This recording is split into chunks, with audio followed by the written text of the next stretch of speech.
नमस्कार, नादी टीवी में आपका बहुत स्वागत है और मैं हूं आपके साथ अनुपमा खोपरे। बुलेटिन की शुरुआत से पहले सीधे आपको ले चलते हरियाणा के पानीपत, जहां पर मुख्यमंत्री मनमोहन लाल मौजूद हैं। पिछली सरकारों के समय एस्टीमेट बनाने में, बिल्डिंग बनाने में, पेमेंट करने में ये जो करप्शन का एक विषय चलता था, हमने पहले दिन से उसको रोकना शुरू किया। 3 C's इसको एलिमिनेट कर देंगे, चाहे वो करप्शन हो, क्राइम हो, कास्ट बेस्ड पॉलिटिक्स हो।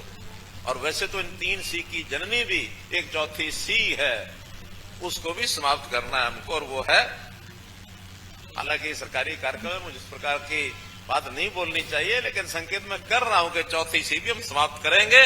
मित्रों, हमने इन 9 सालों में जो कुछ किया है उसके बारे में आप सब जानते हैं। जैसा मैंने कहा कि ये हमने चाहे बस अड्डे हैं, चाहे बसें चलाने की बात कही है, और चाहे पर्यावरण प्रदूषण करने के नाते से सिटी बस सर्विस की बात मैंने की है। हम हरियाणा के अंदर किस प्रकार से यात्रा सुगम हो, कैसे हमारा इंफ्रास्ट्रक्चर ये बढ़े, इसके लिए भी लगातार हम काम कर रहे हैं कि इसके अंदर पर्यावरण को ठीक करने के लिए चाहे वो डीजल पेट्रोल की खपत तो कम होगी ही, साथ में इन बसों को एसी बनाया गया है। एयर कंडीशन बसों से भी लोगों को सुविधा होगी बैठने में, चलने में, गर्मी के अंदर भी उसका पूरा लाभ अपना उठा सकेंगे। और इसमें हमने रोजगार के नाते से HKR से युवकों को लिया है। ड्राइवर कंडक्टर की भर्ती लगातार हम रोडवे कर रहे हैं। पिछले 9 साल के अंदर हमने 3,500 नए ड्राइवर कंडक्टर भर्ती किए हैं, और जहां तक HKR का विषय है 1500 लोग उसमें ही भर्ती किए हैं। 5,000 लोगों की भर्ती ये रोडवेज के अंदर नई भर्ती हुई है, और नए जो बेड़े में बसें डाली गई हैं। आज के दिन हरियाणा जब से बना है, एवर हाईएस्ट बसों का फ्लीट ये हरियाणा रोडवेज का है। एवर हाईएस्ट 4,651 बसें रोडवेज की अपनी बसें हैं। और इसी नाते से जो किलोमीटर स्कीम 562 बसें ये इसके अलावा और चल रही हैं। तो ऐसे 5,000 से ऊपर, और जो इसके अलावा जो हमारी परमिट रूट की बसें हैं वो शायद 1,300 वो भी है। तो आज हरियाणा का इतना बड़ा फ्लीट छोटे प्रदेश को देखते हुए, ये देश में बाकी प्रांत भी रोडवेज अपनी चलाते हैं, लेकिन सब में प्रथम स्थान मैं कहना चाहूंगा कि हरियाणा रोडवेज को मिला हुआ है।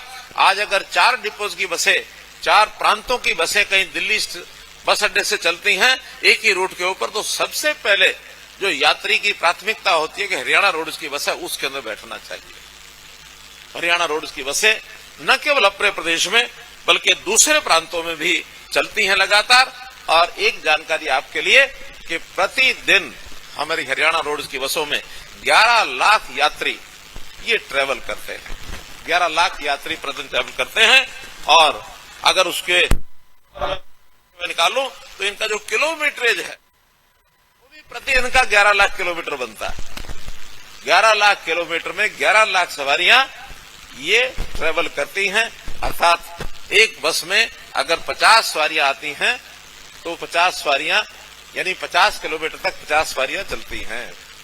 तो इसके अंदर सवारियों को सुविधा है। इस नाते से बहुत श्रेणियों को हमने मुफ्त में भी यानी यात्रा करने का एक मौका दिया हुआ है।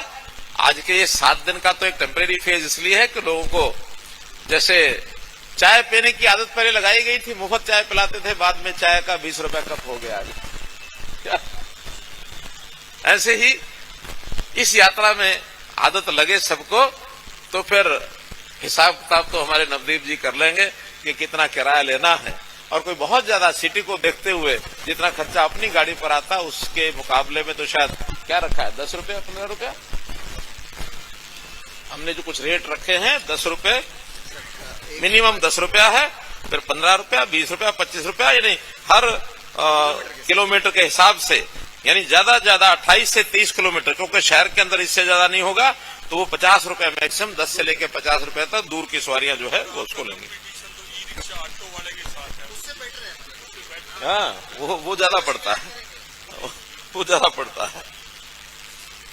इन वाहनों के चालन के लिए अगर मैन पावर के साथ साथ सबसे बड़ी आवश्यकता होती है अच्छी सड़कों की।